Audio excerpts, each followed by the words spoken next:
আপনারা জানেন যে বিএনপির ভারপ্রাপ্ত চেয়ারপারসন বেগম খালেদা জিয়া ডিসেম্বরে ৩০ তারিখে তিনি শেষ নিঃশ্বাস ত্যাগ করেন এবং বাংলাদেশের মানুষের কাছে কতটা জনপ্রিয় ছিল সেটা আমরা জানাজায় দেখতে পেয়েছি।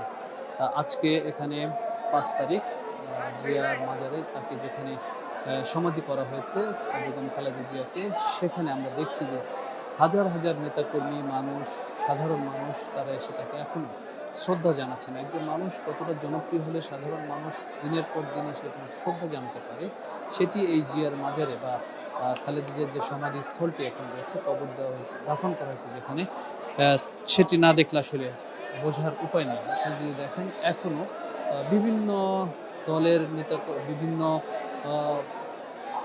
ওয়ার্ড এবং বিএনপি যে অঙ্গ সংগঠনের নেতাকর্মীরা রয়েছে তারা এখানে এসে ফুলেল শ্রদ্ধা জানাচ্ছে বেগম খালেদা জিয়ার কবর এবং জিয়ার প্রেসিডেন্ট জিয়াউর রহমানের সমাধিস্থলে। আমরা দেখেছি যে বিভিন্ন স্তরের মানুষ, শুধুমাত্র যে দলের পক্ষ থেকে জানানো হচ্ছে তা না, এছাড়া সাধারণ মানুষও এখানে এসে শ্রদ্ধা জানাচ্ছেন। কয়েকদিন ধরেই এরকমই প্রতিদিন হাজার হাজার মানুষ এখানে আসছেন। আপনি জানেন যে বেগম খালেদা জিয়া বাংলাদেশের যে রাজনীতি, সেই রাজনীতি এক ধরনের উজ্জ্বল নক্ষত্র হিসেবে তিনি সকলের কাছে, দল মত নির্বিশেষে সকলের কাছেই তিনি পরিচিতি লাভ করেছেন এবং তারই ধারাবাহিকতায় আমরা যেটা দেখেছি, তার জানাজায় যতটা মানুষ হয়েছে এবং যেভাবে তাকে সম্মান দিয়েছে বাংলাদেশের মানুষ, সেই হিসেবে এখন পর্যন্ত আমরা তার সমাধিস্থলে কিন্তু সাধারণ মানুষ, দলের নেতাকর্মী সবাইকে উপস্থিত হচ্ছেন এবং শ্রদ্ধা জানাচ্ছেন, ফুলের শ্রদ্ধা জানাচ্ছেন। কিছুক্ষণ আগে দলের বিএনপির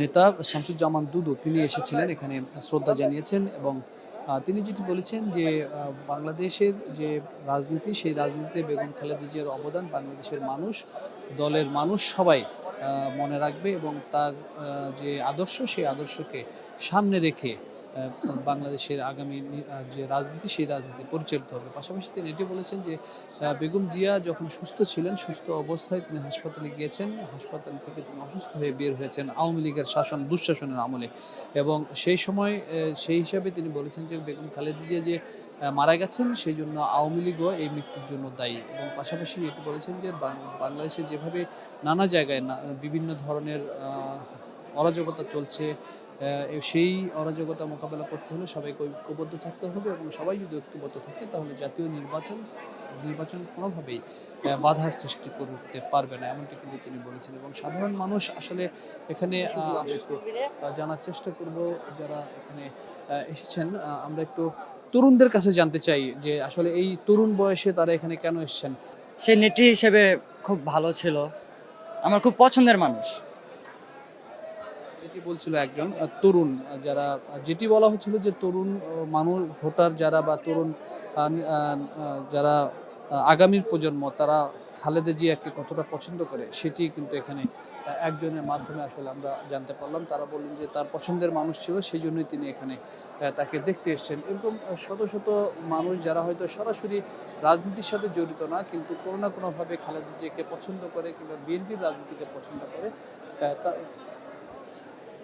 তারা কিন্তু এখানে এসে এই যে রাজনীতি বেগম খালেদা জিয়াকে শ্রদ্ধা জানাতে এসেছেন এবং দেখতে এসেছেন। আমরা আরও বেশ কিছু মানুষের সাথে কথা বলতে চাই যারা এখানে এসেছেন মূলত বেগম খালেদা জিয়াকে শ্রদ্ধা জানাতে। সেরকম কিছু মানুষের সাথে কথা বলে জানতে চাই যে মূলত তারা কেন এখানে এসেছেন।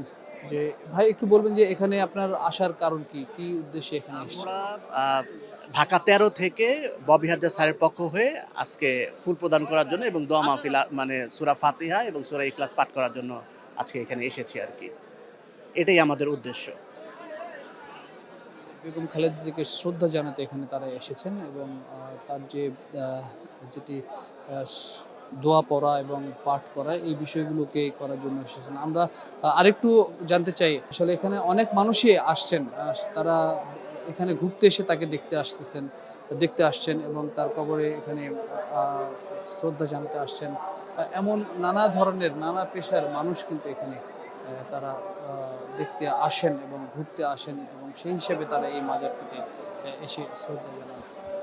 যেটি বলছিলাম যে দীর্ঘদিনের রাজনীতির যে সময় বেগম খালেদা জিয়ার প্রায় 43 বছর রাজনীতির সময়, সেই জায়গা থেকেই সাধারণ মানুষের কাছে এত জনপ্রিয় হয়ে ওঠার যে কারণে এখানে প্রতিদিন কিন্তু এরকম মানুষজন এসে হাজির হচ্ছেন এবং শ্রদ্ধা জানাচ্ছেন বেগম খালেদা জিয়াকে।